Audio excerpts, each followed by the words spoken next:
mga gustong magdagat ngayong tag-araw, pero ang hanap beach na kakaunti ang tao. Ang islang ito sa katimugang bahagi ng Mindanao ang para sa'yo. Presko ang hangin, pino at puting-puti ang buhangin. At sa linaw ng tubig,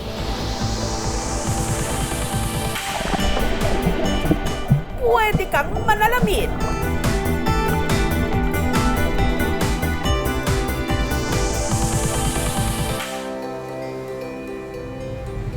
Ito ang Malamawi Island. Tumlakang ni Malamawi!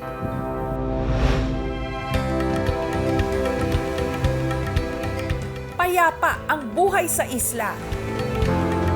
Malayong malayo sa nakasanayan na natin na imahe ng probinsya. Ang Malamawi Island kasi nakaharap sa malawak na karagatang daanan ng mga barko mula Sulu at Tawi-Tawi na naging pugad at tawiran din noon ng bandidong Abu Sayyaf at ng mga rebelding MNLF. Ang probinsya ng Basilan. Alas 6:30 na ng umaga, halos 2 oras na mahigit na nagbabakbakan ng militar at ang mga miyembro ng MNLF.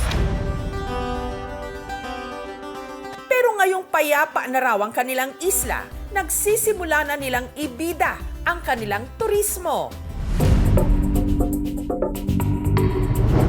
Mula sa kabisera, ang Isabela City, 15 minuto ang biyahe ng bangka para marating ang Malamawi Island.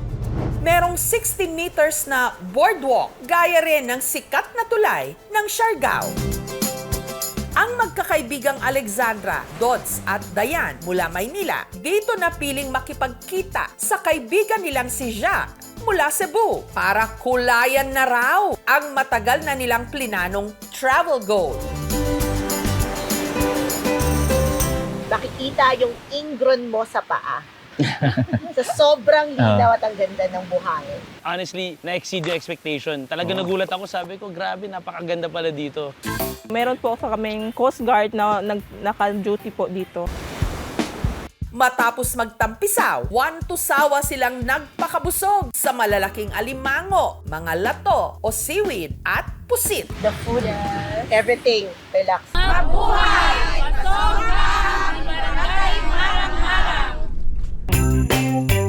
Sa kalapit na barangay, marami ring naha-harvest na kung tawagin tehe-tehe o sea urchin. Tumulat sa pool, ito na yung hanap buhay namin dito sa Marang-Marang. Mas maganda kung gabi, by buwan, lalabas talaga sila. Kailangan linisin muna yung tinik. Ang mga nahuling tehe-tehe, ipinapalaman nila ng bigas sa loob.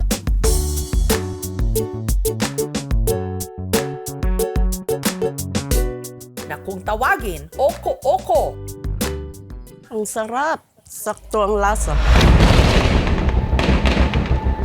Naging laman dati ng balita ang Basilan nung madalas ditong mamataan ang mga rebelding MNLF at mga teroristang Abu Sayyaf na sangkot noon sa serye ng mga high-profile kidnapping mula taong 2000 hanggang taong 2001. Galing Holo, napunta sila dito, nagre-recruit. Pero dahil sa kampanya ng gobyerno kontra terorismo, unti-unti na rin daw napulbos ang grupo. Wala na tayong dapat kinakatakutan.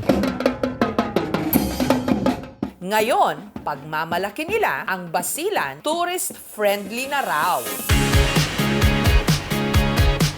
Ang tattoo artist mula Amerika na si Teha, aminadong nung una, nagdadalawang isip ng pumunta rito. It's really nice, very secluded, a great view. Now that I've experienced it, I would definitely come back.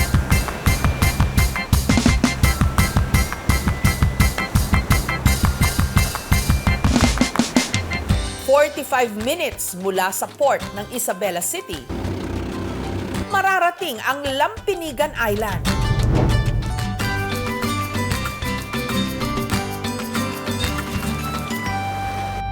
Pasong kami! Lampinigan Beach!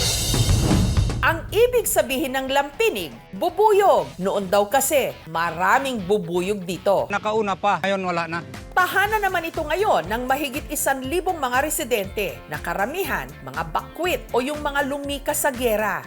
Karena kami bakit pa ito ilang pinigan, tinaw kami. Sanya mambono. Ito kami kasi ela kung maginang tuwag trabaho tuo. Sa pag-usbong daw ng turismo sa probinsya, nagkaroon sila ng regular na pagkakakitaan. Si Iray, gumagawa ng tepo o tradisyonal na banig. Si Sara naman, assistant cook sa mga nagluluto ng putahe para sa mga turista. Hindi lang karagatan ng Basilan ang mayaman, pati na sa mga kabundukan ng Basilan.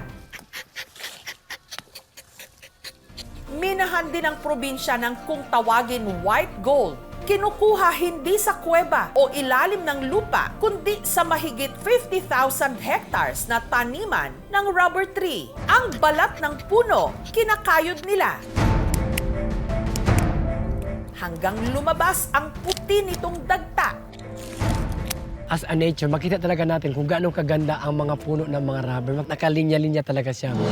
Samantala, kamakailan lang, naglabas ang gobyerno ng Canada ng isang travel advisory, babala sa kanilang mga mamamayan sa pagbiyahe sa ilang probinsya ng Mindanao, kasama na ang Basilan. Canada still discourages travel to the following due to serious threat of terrorism, kidnapping, high levels of crime, and violent clashes between the security forces and rebel groups such as Basilan. We are now gearing towards peace and development. Just to correct the information right now, wala na po tayong experiences on the kidnap for ransom since the start of the pandemic. Mayroon kami pong tourist police na naka-assign sa mga turista. Hinihikayat po natin ang Canadian Embassy to reconsider and reaffirm the different places that they included in that list. And I think it's high time na bigyan ng pagkakataon para maipakilala muli. Actually, last year, we were able to record more than 400,000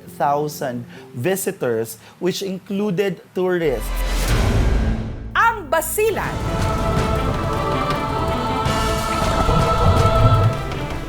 Parang pangako na sa pag-usbong ng kapayapaan sa kanilang probinsya, tuluyan na ngang mawawala ang terorismo para lalo pang makilala ang kagandahan nito at potensyal sa turismo.